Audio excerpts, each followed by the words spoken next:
Hello everybody, welcome back, and in this video I'm going to be talking about something else rather than chord progression. Woo! At least for now anyways. So, in this video, I'm going to be talking about what's called a leading tone. I said that kind of weird. Leading tone.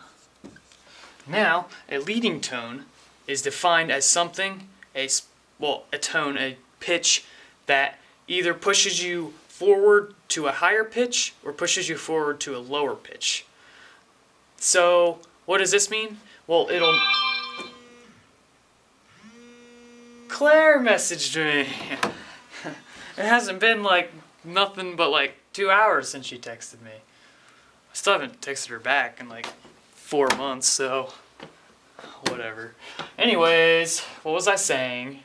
Before I was rudely interrupted. Ooh, I'm thirsty.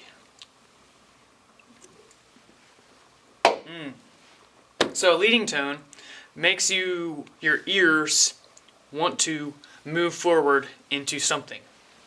It leads your ears.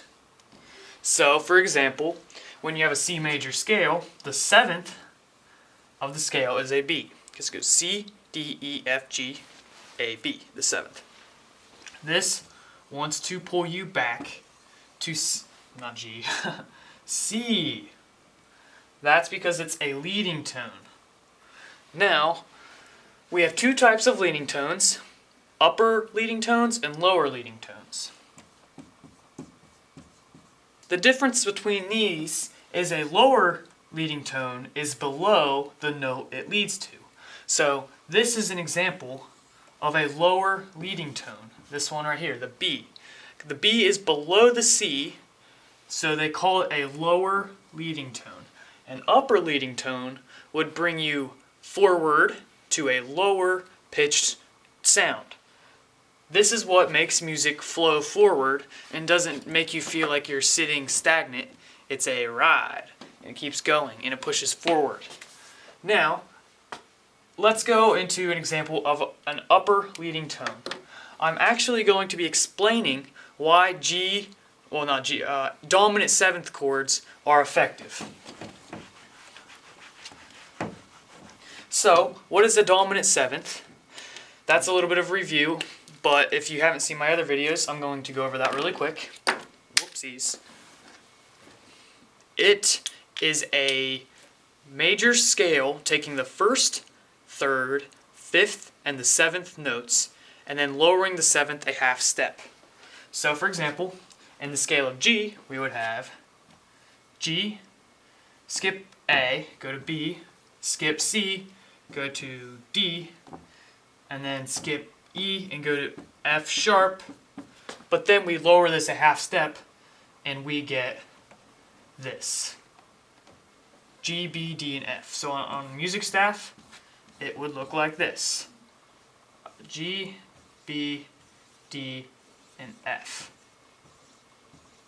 And if we're in the key of G, we would have an F sharp here. So this would have to have a natural note before it to allow people to understand that they're not supposed to play a sharp. So if we're in the key of G, this is what it would be like. But if we're not in the key of G, this won't be here. And you can just leave this like this, unless stated otherwise by a key signature. So I'm getting way off topic. Let's go back. We have a 7th note right here. This is an upper leading tone.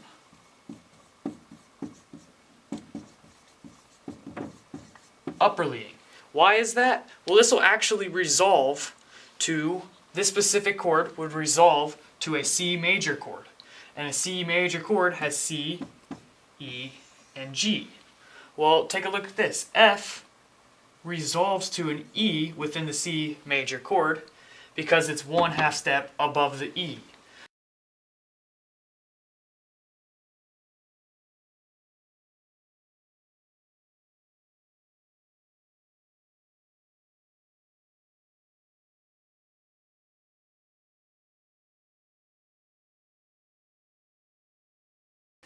So, when we're in music, we have something called a cadence, which pulls us back to the way where the tonic, the resolved point, we will often have C to a G7 back to a C, or anything in between here.